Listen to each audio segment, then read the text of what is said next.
For this week's lesson, we're going to focus on Vasily Kandinsky. So who is Kandinsky? Well, he was born in 1866 in Moscow, Russia. He was one of the pioneers of abstract modern art. He worked more off of a sense of spirituality. He also went through multiple different art phases throughout his career, as most artists do. And his main priority that he wanted to get across through his work was to convey human emotion. One quote by Kandinsky, which is really great: "Of all the arts, abstract painting is the most difficult.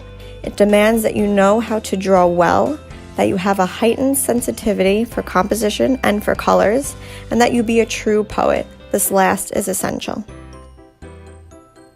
Let's look at some of his work now. This is a painting, oil on canvas. It's called Clear Air, and it was one of his earlier works in 1901. Take notice of the colors that he uses, the tone. It's very toned down, and it's also more along the lines of something that's realistic. It depicts something. You can clearly see what is in this photo. This is another early work from 1901, also oil on canvas. It's called Munich English Garden. And in this one, even though it's still realistic, but we see more of an impressionist type of style. It's becoming a little less recognizable as, you would say, the first piece that we looked at. And then by the time we get to 1910, another garden that he painted, it really becomes more impressionistic, and it really starts to become more of that abstract work that he's known for. Also, our colors get much, much brighter. Then, when we get to 1944, towards the end of his career, this is watercolor, so he's working in a different medium.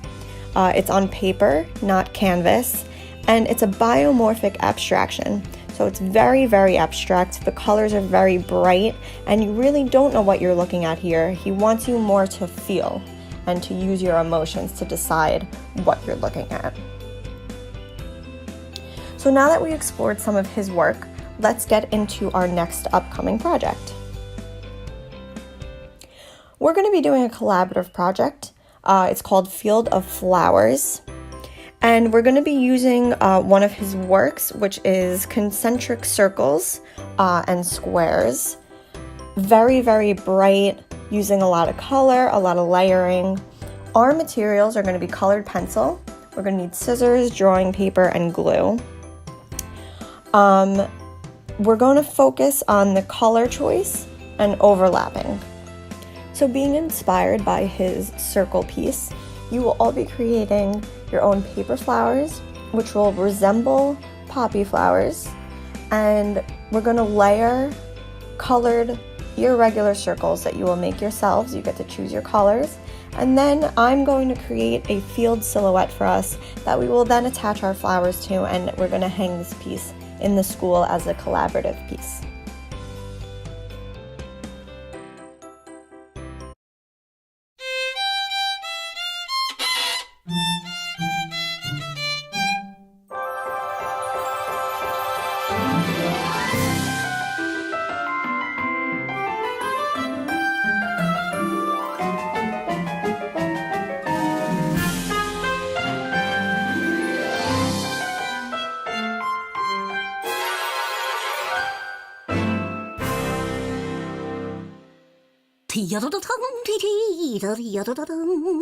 Maddie, it's not time to practice your saxophone. You said it was art time. Well, I was looking at art in that book, but there was a funny picture that made me think about music. Whoa, really? Of music? Interesting. It looks like a person, but it doesn't remind me of music very much.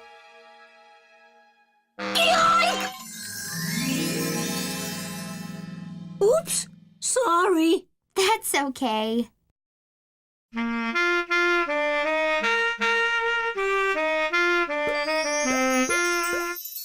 did you do that, Dada?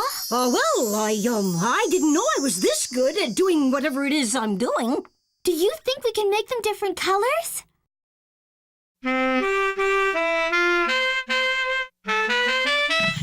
Look at that one, Dada. Dada, cool! Ah! You were just in the book. I'm the musical man! You're making the music turn into colors. How do you do it? I don't know, but Vasily can tell us. We can even go listen to his paintings. Listen to his painting? Listen? The artist in the book? It's Dada, wow! Dada, can you take us there to see the artist? Oh!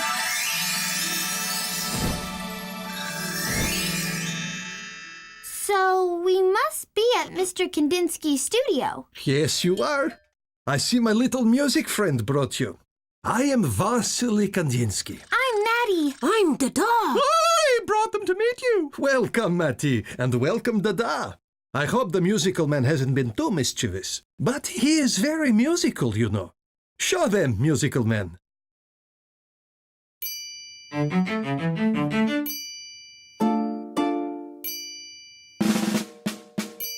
Dada, wow, zow! Bravo, musical man! Now, what can I do for my two visitors? The musical man said you might know why my music turned into red blobs. Oh, yes, musical man. Let's listen to a painting. There's nothing on the canvas. Paintings are musical too. Ready, musical man? Let's listen to the painting.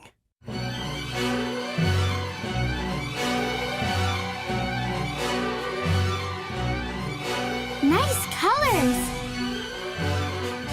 And there's a horse with a blue rider on it. And maybe another horse, also with a rider on it. And there's two people on a bench. Maybe it's a horse race, and they're watching it. Or maybe it's two people riding horses through a park.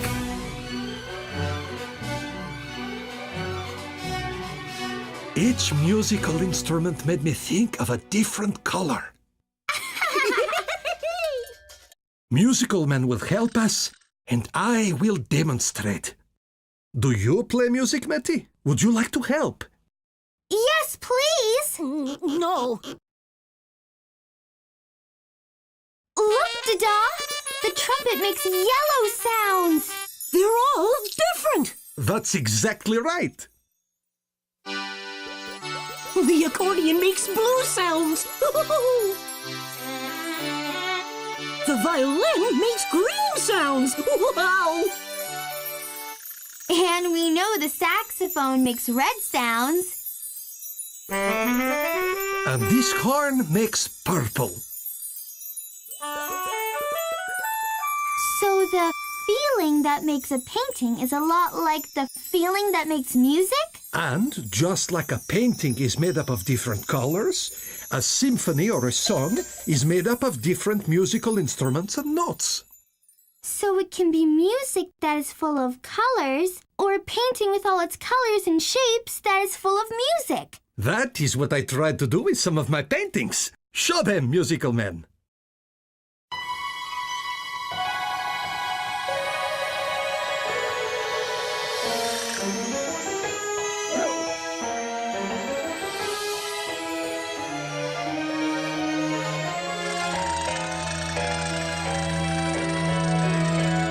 Dada, cool! I see the music! And we hear the colors.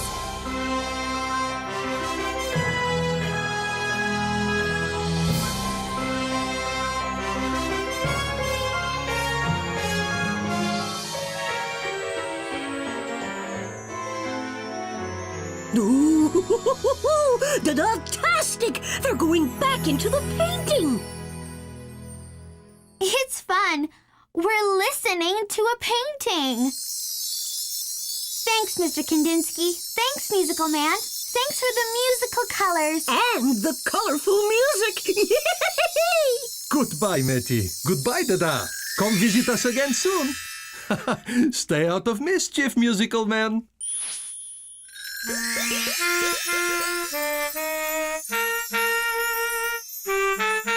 Ta-da! Ready!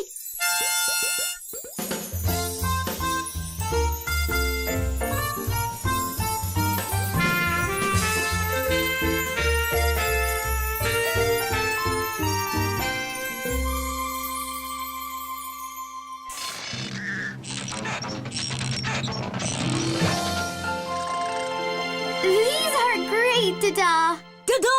Yeah! What do you think, Musical Man? Very good, little friends. Hey!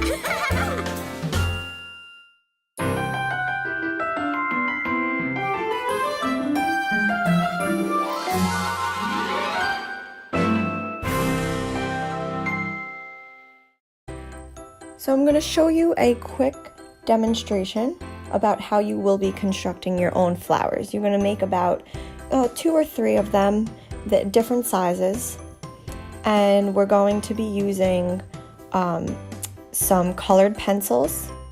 We're going to be using drawing paper. We're going to be using scissors, and we're going to be using glue.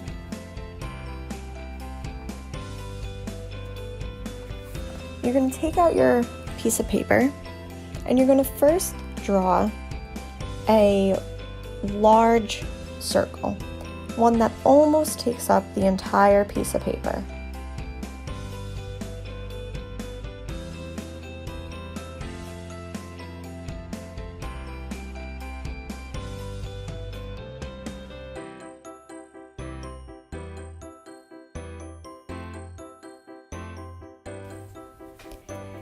Next, you're going to draw a medium-sized circle, still large but smaller than the last circle that you drew.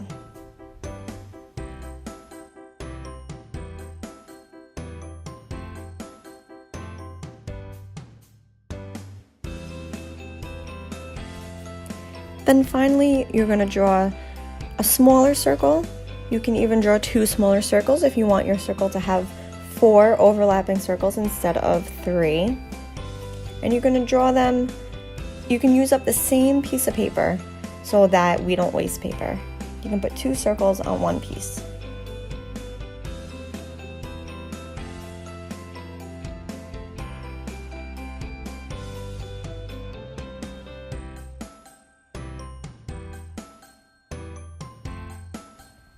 Then you're going to take your colored pencils and you're going to pick 1 to 2 colors. If you use one color, you're going to do various values and shading in your circles. And if you do 2 colors, you're going to alternate them. They can be complementary colors if you would like. Okay, and then you're going to color in your circles, which I have previously done to save time. I chose the color purple and I chose to use value. So I have 3 different value circles that are colored.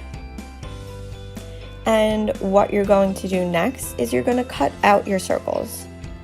Okay, they don't have to be perfect because again, these are irregular circles. And you're just going to cut them out so that we can glue them together.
Once you have your circles cut out, you're going to arrange them in a way that you think looks good compositionally. Then you're going to take your glue and you're going to put little dots in the center and around the edges of your circle. Not too much, you don't want it to come out on the sides.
Once you've overlapped all your circles and glued them down, you're going to put them aside to dry so that we can put them together onto our field.